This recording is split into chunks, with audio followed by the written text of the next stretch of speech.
Welcome to the Black Mirror Oracle, beloveds. Today, as I was scrying in the Black Mirror, I saw like a person's chest, and it had like a huge wound in it, and it was very messy, like something had been kind of ripped apart. I mean, it wasn't gory or anything, but there was like this glow around the edges, right? So with that, I get the idea of like healing something that's a really deep wound. And then I saw like walls of ice. Okay. So for me, the impression I got from this is that there's an invisible shame wound. Like, because that's kind of the feeling that I got. This is a random card from another deck. It says just believe. So we're just going to let it sit there. All right. There's like this woman asleep, and there's like a cloud and a flower, like a cloud inside the library she's in. So I get the feeling of a shame wound that has caused you to feel ripped open, and you've been doing all this stuff to try to heal it, and you really believe you can, but it feels like you're not making the progress you wish you were making. And so it's caused you to kind of build up some defenses, some walls, but the walls have caught, with the walls being icy, it makes me feel like maybe the wound has caused you to grow. You're like, being cold is a defense mechanism, right? And remember, when we talk about all these wounds, the wounds developed as defense mechanisms to keep you safe. A lot of people forget that, and they get angry at themselves. Why do I act this way? Why am I doing this? Well, you're doing it because at some point you needed to develop that. So there's no shame in the fact that you may have developed a shame wound. There's no shame in maybe feeling like you failed because of societal expectations. There's only shame if you internalize that, right? So let's see what your oracles have to say. Besides just believe. I believe in you. This lady's asleep. Don't be asleep when it comes to your beliefs. When you believe in yourself, do it wholeheartedly. Don't let the shame wound.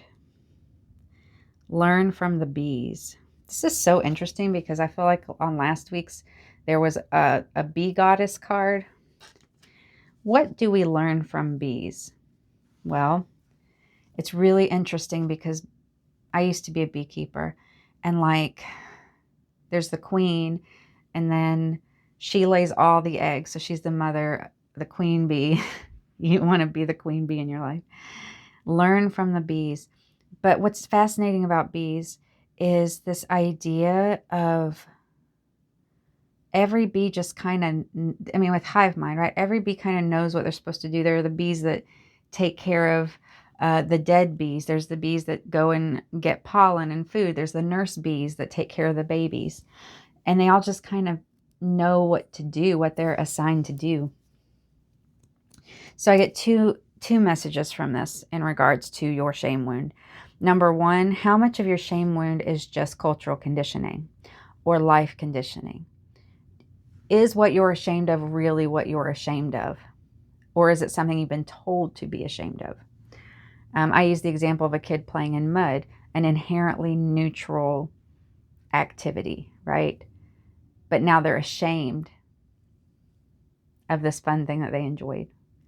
Or maybe you like to sing and someone said, ew, you're a horrible singer. And now you won't even sing alone in your room.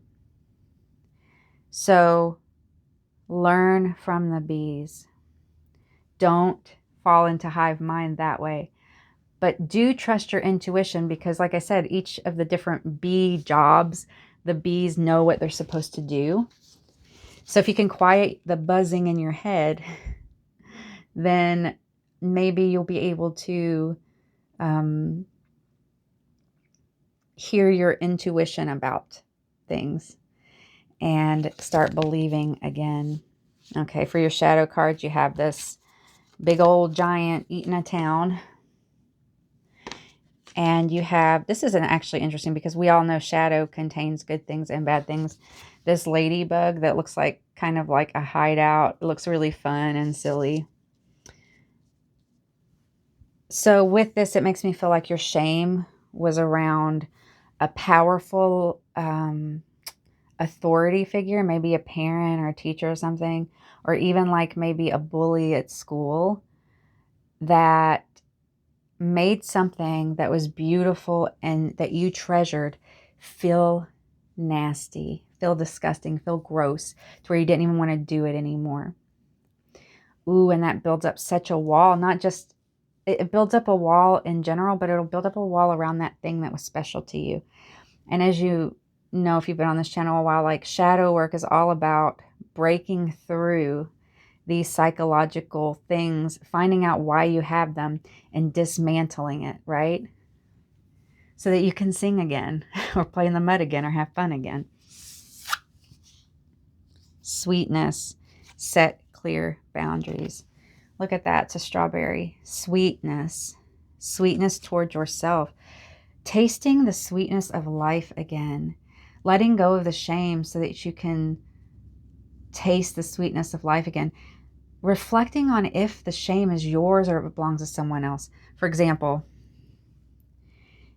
people project all the time. Like, let's say you are, you identify as male and you go out and you're wearing pink, like any confident masculine would, you know, because color is not gendered. That's made up. And someone goes, ew, you're so girly, you're wearing pink. That's a projection of their own insecurity, right? But if you are in a space of shame, then you might think that that's about you wearing pink or whatever. But it's not. It has nothing to do with you. It has, and so then they rob your sweetness of life because of their issue. And then that builds the icy wall. And I talk a lot about keeping your heart soft and building a wall around it, that you only give the key to people who deserve it, who show that they're safe. This icy wall is different. This icy wall is like cynicism, right? Not being able to taste the sweetness because somebody mocked the sweetness in the past. And we have confidence. Yeah, getting back to the idea of being confident in yourself, no matter what this other person did or these other people do, getting back to your playfulness, believing in yourself. I love this confidence card because she's wearing a red cape. She is bright. She is shining. You know, there's a lot of red here with the strawberry, with that, with this ladybug. You know,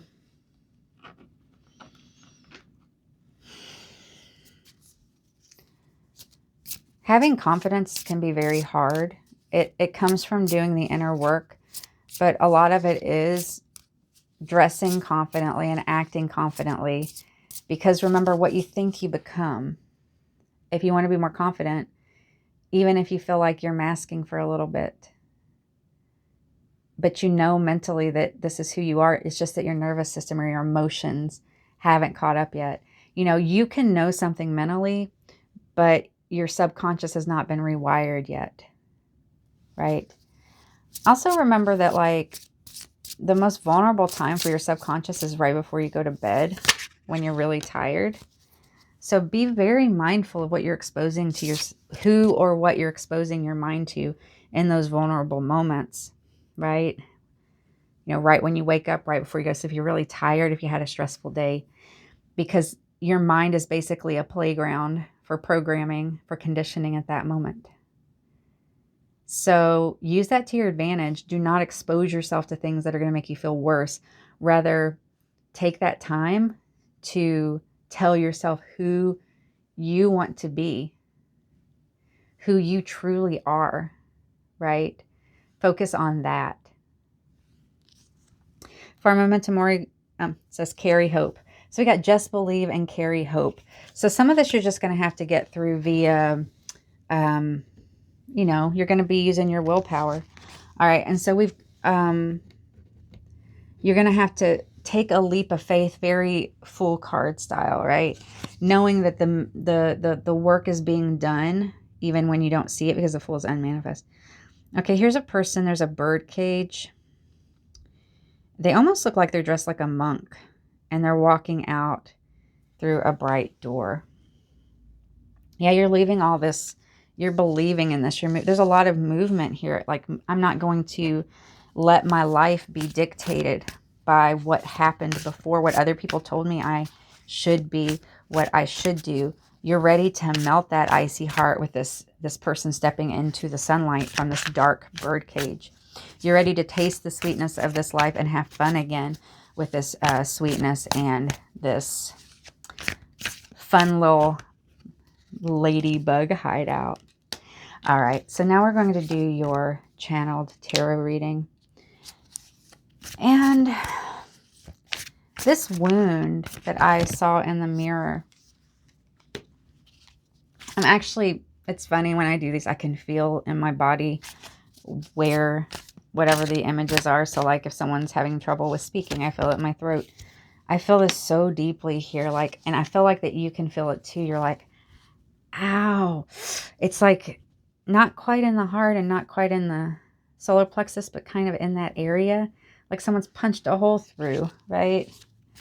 And that is a painful place to be, but you're ready to transmute this. You're ready to lift yourself up and no longer be defined. I was going to say be defined by society, but you know what? You're ready to just not be defined. You know it's okay to be undefined. People will try to pressure you saying you have to be this or that. Hierophant coming out right when I was talking about being defined, which would be about like societal expectations. Once you're defined by other people or yourself, suddenly you have a very specific box to live up to. It's time to, beloved, secure your identity as flow. This is the true wisdom that puts you back on your throne.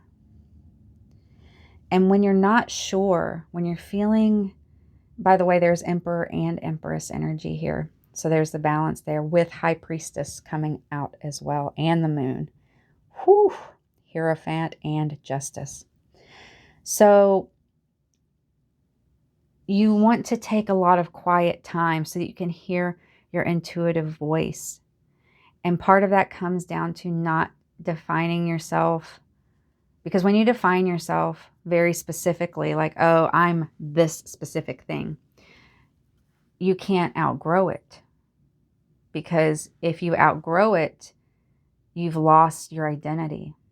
But if your identity is flow, if your identity is intuition, abundance, sitting on your throne, but letting things change, then you won't be lost in this confusion. You'll be able to move forward into your sovereign energy. The scales will balance, right? There is no shame of removing yourself from a certain label or box if you were never put into it. Oh, it reminds me, lately I read something from 365 Tao, and it was basically saying, like, don't let other people stick their labels to you, because suddenly then there will be expectations. And what if you outgrow that label, you outgrow those expectations, but you feel ashamed, like you did something wrong, like you weren't who you thought you were. So don't let people or yourself stick any labels on you. That way you're free to flow with what the universe has in store for you. So a lot of Knight's energy here. So the transmutation from being controlled or pushed forward from impulse into the feeling of wholeness through healing the shame wound. The shame wound, the shame wound, the shame wound. It is like a knife, right? It hurts. It makes you feel less than the other people around you, but you are not. Emperor, Empress, High Priestess, and Hierophant, you are the whole package, right? Don't let someone make you ashamed of something. Shame is there for a reason. If you actually do something cruel to another person, shame kicks in, guilt kicks in, so that you don't do that again, so that you make amends, reparations. But shame has been weaponized against us, right? We're being told to be ashamed of things that are silly. You should be so ashamed of yourself. You want to be an artist instead of a financial advisor. What? What shame is that? Or you should be ashamed of yourself. You have this photography hobby and you haven't monetized it. What? This goes back to the idea of inverse, right? Inverse. That often, well, they say narcissist inverse reality. So, for example, good is bad, bad is good. They teach you that it's okay to be emotionally abused, which of course it's not, but then shame you for doing something like eating your food in a way that they don't approve or eating food that they don't approve of. Well, as a society, there has been that same inversion. It's okay to leave people homeless and starving, but it's not okay for you to be an artist. That's a really, really messed up inversion, isn't it? Okay. You're getting through this. This shame is really painful. I'm going to draw a few more cards just because I feel like we need to get some clarity for advice, because this is just kind of painted what the problem is, right? So let's get some advice for you, beloveds. Aw. This is really interesting because this looks like a key, a maze, and a heart. Don't make it easy for people to shame and confuse you. Be a mystery. Guard your heart with the key. Let love flow through you and pour over into others, but don't let anyone in until they have shown that they are safe to be in. T first. I almost said I'm first. Yes, you are first. T first. Self-care. Getting out of that shame wound, right? And so, to get out of that shame wound, unfurl the wings of forgiveness. Oh my gosh. This was it. Forgive yourself. There's your advice. It starts with forgiveness. Forgive yourself for all those things you are ashamed of. With this justice card here, a lot of these things you're ashamed of, you shouldn't even be ashamed of. So forgive yourself. That's the first step. Forgive yourself. Self-care, self-focus, not letting just anybody into your heart. You can overflow love, but don't let them in until they have proven that they're safe. Okay, beloveds. Whew, this one was set really heavy in my chakras. So as a community, I know we're small, but please comment below how this resonates with you, and we'll support you how we can. You're doing the great work, as we say in alchemy, transmuting all of this. Let's melt those walls. Keep your walls so you can keep your heart safe, but let's get that ice out of there so you can feel vibrant and your own wonder and your own beauty and in your own fun again. Let's get rid of all that shame. It'll take some time, but with that golden light around the wound, it is healing. It just takes some time, right? Okay, beloved, thank you so much for being here, and I will see you next week.